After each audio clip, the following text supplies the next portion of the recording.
Hi, welcome to a new class. We're going to start with exercise 4 that I think is the most complicated. So let's start. A particle of mass m slides down a smooth circular wedge of mass capital M, as shown in the figure.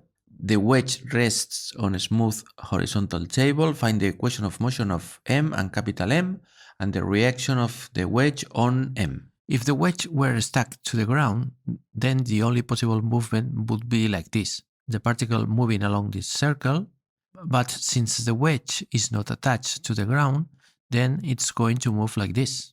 When the particle starts its movement, then also the wedge starts to move to the right because of the reaction force, of course. So let's draw the coordinates. I've put the axis in this position. So let's draw the coordinates. Here we have the angle theta.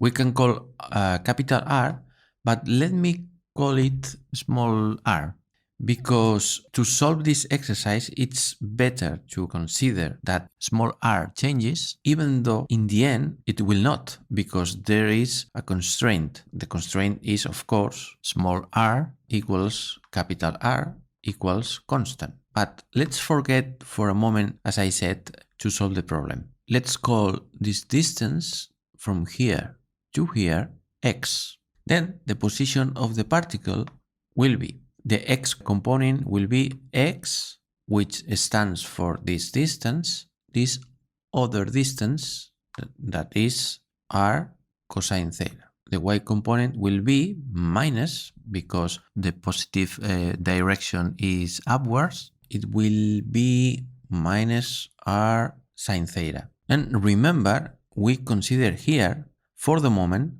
r not constant. Let's forget this for a moment.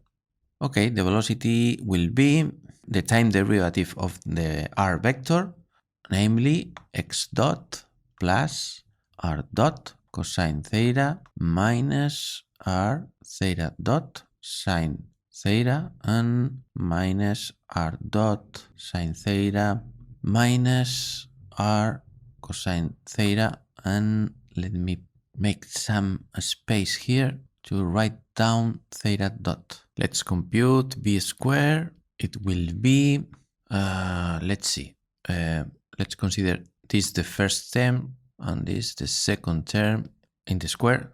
I mean, the square of the first term plus the square of the second term, 2 times x dot times the second term, r dot cosine theta minus r theta dot sine.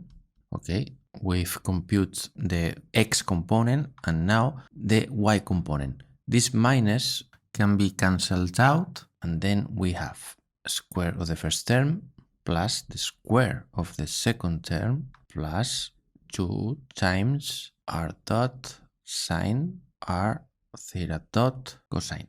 Okay, let's now compute this term, r dot square cosine square plus r square theta dot square sine square minus 2r dot cosine theta r theta dot sine.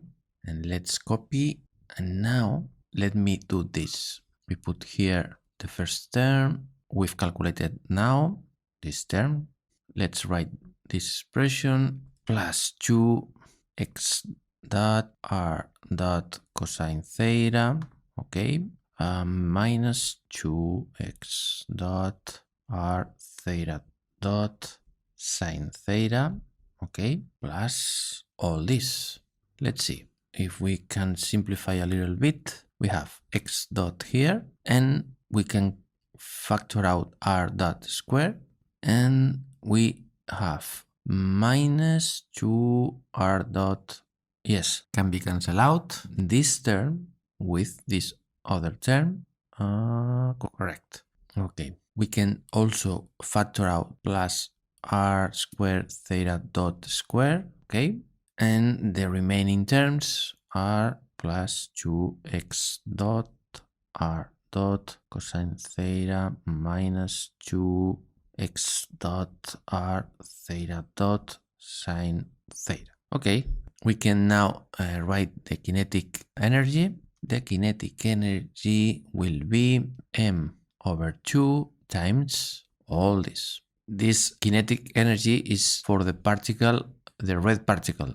Now we have to add the kinetic energy of the wedge, but this is easy because it's capital M/2 x dot square. And then if we simplify and write m plus capital M/2 x dot square, and let's sum m/2 times this expression. Okay, I just factor out this x dot square with this dot square. Okay, I think I'm right. Now the Lagrangian of the system without constraints, I mean, if we consider the kinetic energy as this expression, then the red particle could be here, for instance, because the restriction r equals capital R is not in the game for the moment. Remember that. Let's write the Lagrangian. The Lagrangian will be the kinetic energy minus the potential energy. Okay, the potential energy is equal to mg and the y component. But the y component is negative. It is r sine theta, and then the potential energy is minus mg r sine theta. Okay, now it's time to remember the constraints theory, in particular the non-holonomic constraints. And remember, if we have constraints of this type, the sum over j equals 1 to n a I j q j dot equals minus a I 0. I goes from 1 to p, and p is the number of constraints, and n is the number of generalized coordinates, number of q's. Here we have what we can call q1 equals x in this case, q2 equals theta, and q3 r, for instance. And remember also that the only constraint we have here is r equals capital R or r dot equals 0. Then p equals 1, the number of constraints. So there's no need to keep I in this equation. And then we can write this expression as A1. And this one stands for J, Q1 dot plus A2 Q2 dot plus A3 Q3 dot equals minus A0. And since Q1 is equal to x, can write x dot plus A2 theta dot plus A3 r dot equals minus A0. And then now, since we have r dot equals 0, and this is equivalent to writing 0 x dot plus 0 theta dot plus 1 r dot equals 0. And if we compare this equation with this other equation, we immediately see that A1 is 0, A2 is 0, A3 is 1, and minus A0 is 0. And then the survivor is A3. A1 equals A2 equals 0, and A3 equals 1. And this is the relevant information we need to keep track of. So let's now write the Euler Lagrange equations.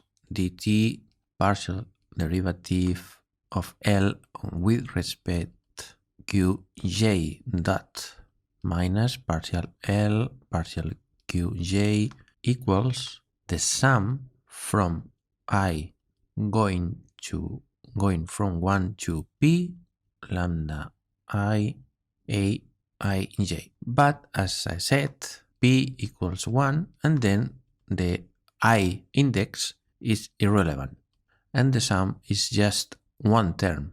Then we can copy the same expression 3 times, and now substitute each qj for x dot x, theta dot theta, r dot r, and here a1, a2, and a3.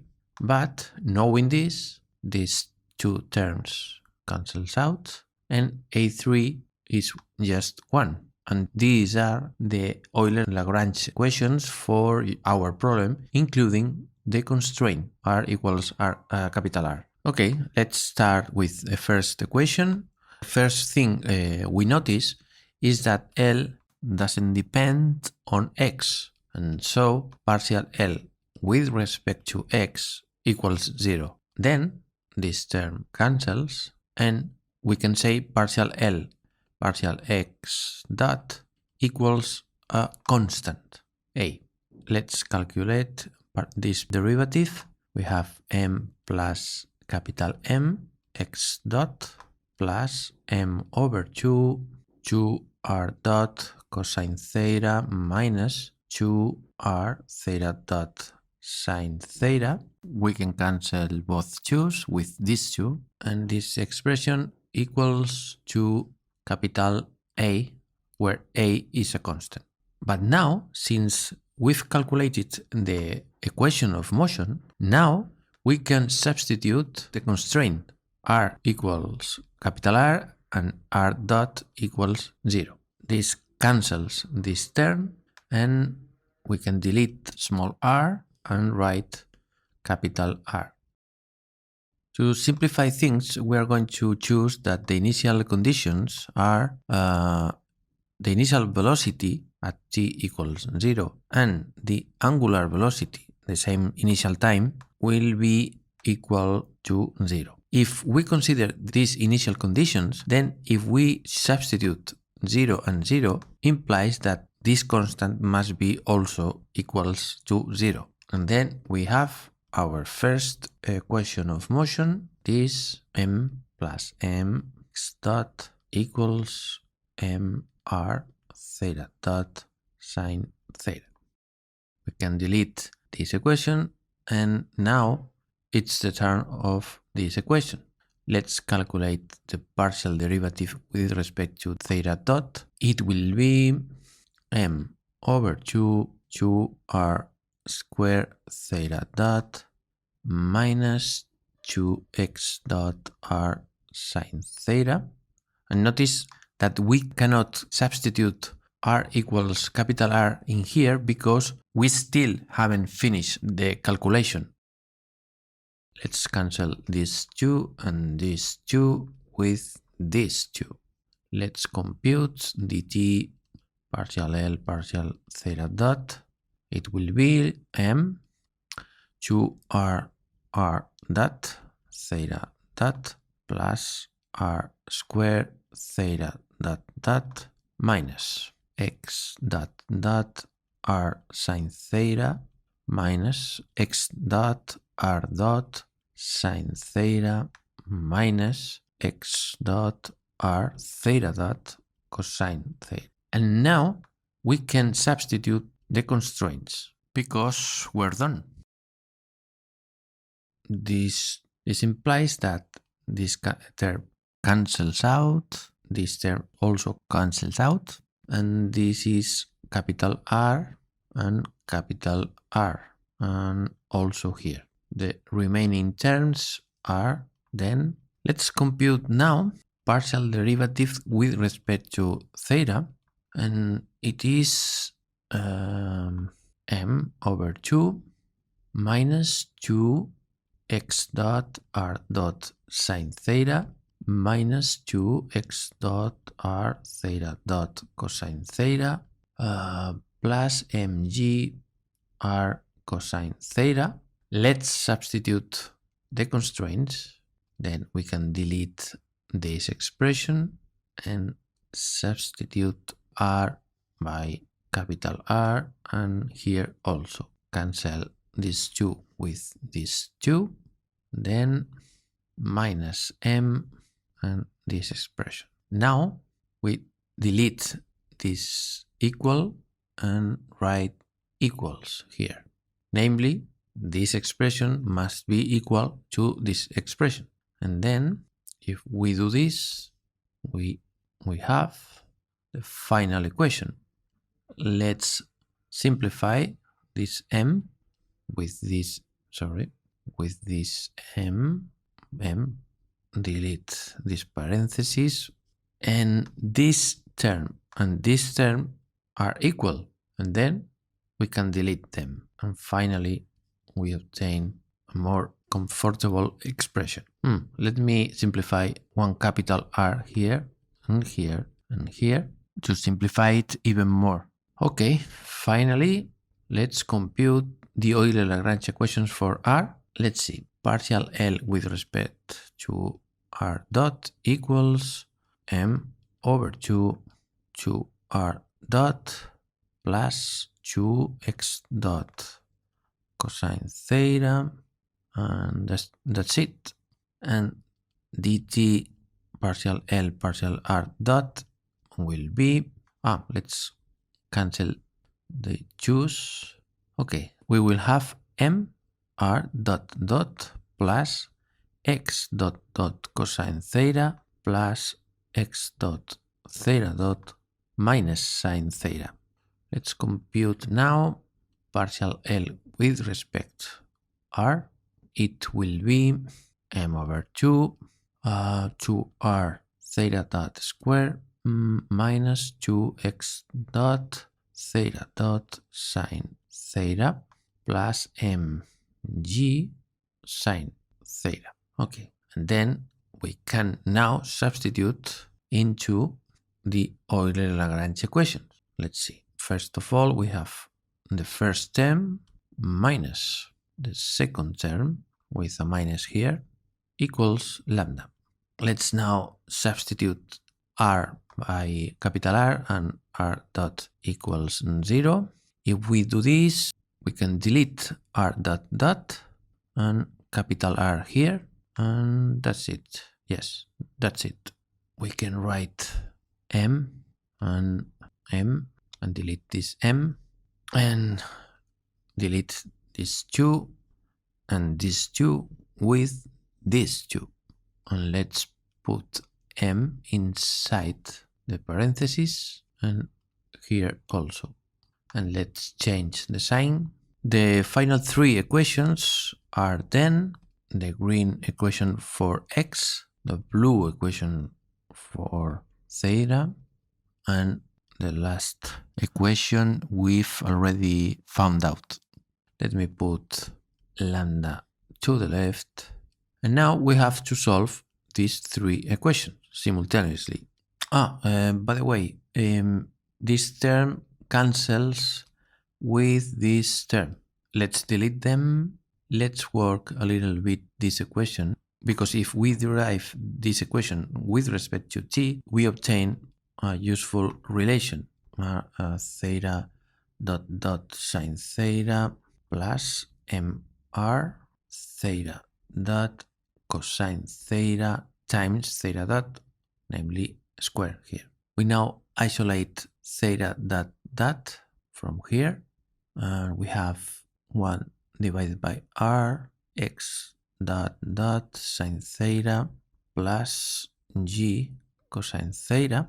And if we substitute theta dot dot here, we have equals m r 1 divided by r x dot sine theta plus g cosine theta sine theta plus m r theta dot square cosine theta. We can delete this r with this r, and let's isolate x dot dot. Then we have x dot dot times m plus capital M from here, and minus m sine theta times sine theta, sine square, m g cosine sine, since we have this term times this term times m, plus m r theta square, theta dot square cosine theta.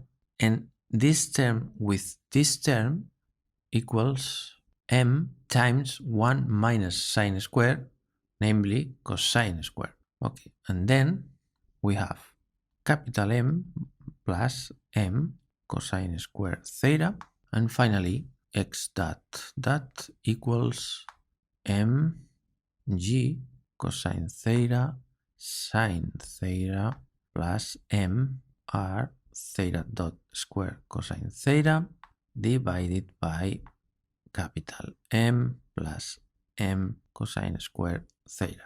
Okay, now it's time to substitute it in here. Then lambda equals m times x dot dot cosine. Let me write first of all cosine theta, and now we copy the expression obtained for x dot dot here, minus m capital R theta dot square minus mg sine theta. So we could leave it just like this, but I wonder if it's possible cancel theta dot in this expression, because it looks better if we have the force as a function of the coordinates and not the velocities. Well, it's possible to simplify these equations by using a trick. Let's see. But with a plus sign, I mean with the opposite sign here, because the energy is the kinetic energy plus the potential energy. But notice that if we are interested in calculating the energy, we must take into account that R equals capital R, so R dot equals 0. And then this cancels R dot, this term, that's it. And then here we have capital R square, theta dot square, okay, and this is R, and also capital R here. But the energy is constant. If the energy has a concrete value in a given moment of time, then we know for sure that it will always have that same value. But we know at the initial time x dot equals theta dot equals 0, and the initial angle 0 also. And then if you substitute these zeros here, here, here, and here, you will obtain 0. So we now have a new equation to work it out, and let's see. M plus m over 2 x dot square plus m over 2 capital R square theta dot square equals minus plus, these two cancels, m x dot R theta dot sine theta plus mgr sine theta. We can factor out r and sine theta, and we have x dot theta dot plus g. Okay, but remember previously we've calculated this equation. We have x dot equals m capital R theta dot sine theta over m plus capital M. We can substitute here this x dot will be this, and this x dot square will be the green expression square. Let's square this expression. It will be m square R square theta dot square sine square and m plus m square, and then we can cancel out this m plus m with 1 m plus m. Let's factor out theta dot square. Let's delete theta dot square from here. Let's factor out also r square. We delete r square here, and m over 2, and delete this 1, and 1m from here, and this 1/2. Let's multiply this theta dot with this theta dot and obtain theta dot square. And let's introduce this term here and here. Let's simplify this m with this m and this m. Let's join these two r's square. This sign with this sign is sine square. Let's move this term to the left with minus here. This is equal. And let's factor out again theta dot square and also r square. Let's multiply 1/2 here and here. And then we now have this quantity and 1/2 times the same quantity. 1/2 minus 1 is minus 1/2. So then we have here a minus sign and we can delete this term. Let me multiply by 2 the whole expression. Then this is 1 and this cancels out this 1/2. Let me simplify a little more. This square with this r. Let me put g in here. Let's now isolate theta dot square equals 2g sine theta divided by r minus m capital R sine square over m plus capital M. And finally, we can substitute in the lambda equation here and here. Then lambda equals, let's see, m cosine theta divided by capital M plus m cosine square theta times mg cosine theta sine theta plus m r cosine theta and theta dot square.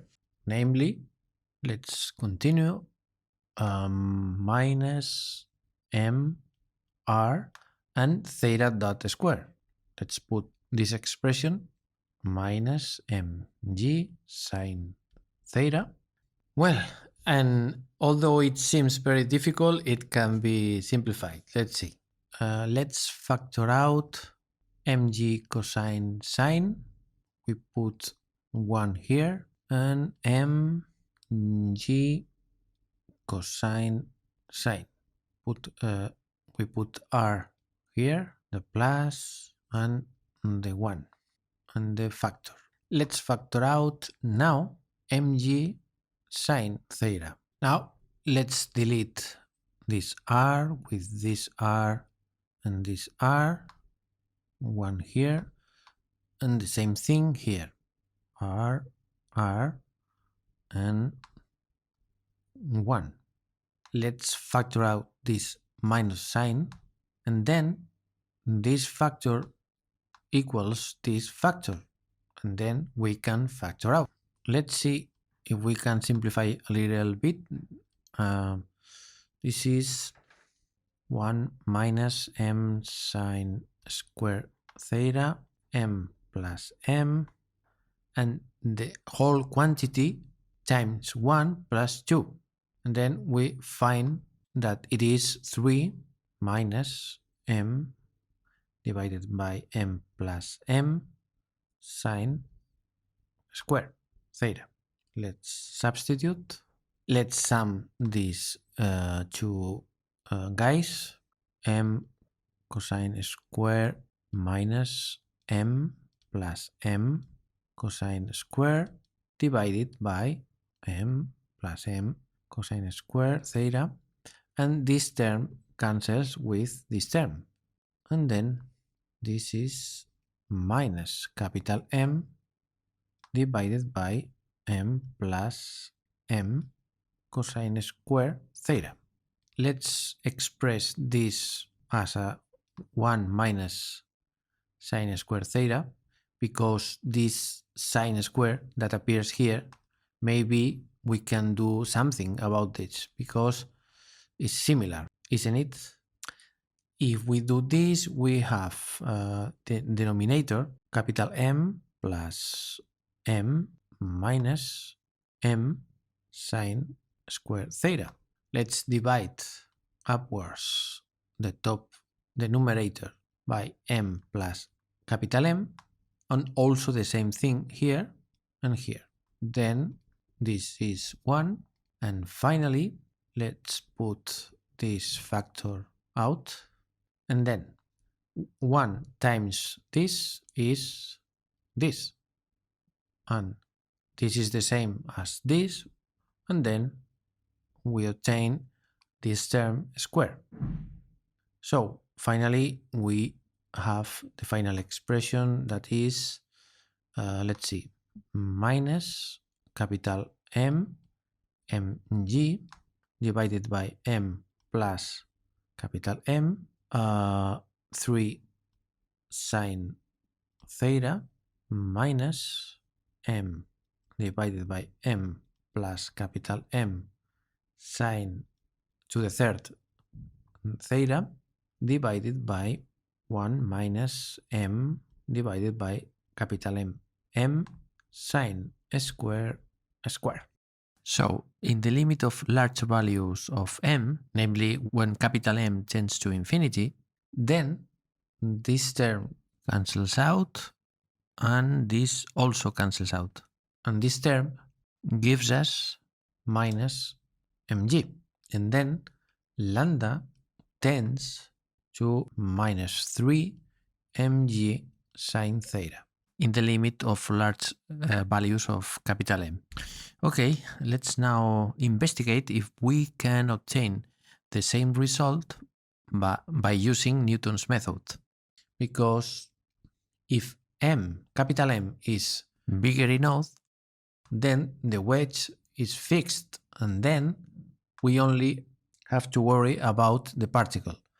And the particle feels the weight, the reaction force, and this is angle theta, and this is angle alpha. And then Newton says lambda minus mg cosine alpha must be equal to mv squared divided by r. But cosine alpha, looking at this, we see that it's equal to sine theta. Then if we isolate lambda, then we obtain mg sine theta plus mv, namely theta dot r squared divided by r. So lambda is mg sine theta plus m theta dot square times r. But remember, theta dot square, we've calculated this previously, and it was 2g sine theta divided by r, 1 minus m divided by capital M plus m sine square theta. And then if we do this limit, then this term cancels, and this term tends to 2g sine theta divided by r. Then if we multiply by r and also by m, then we have 2gm sine, 2 plus 1, 3. This is, it coincides with this. So once we have obtained this result, the blue equation, we cannot be assured that the equation is right, but as I said a few seconds ago, in the limit of large M, it coincides with Newton's method. So we are in the right track. But believe me, I'm your teacher and I can assure you that this result is correct. Okay, thank you very much for watching this video and see you soon.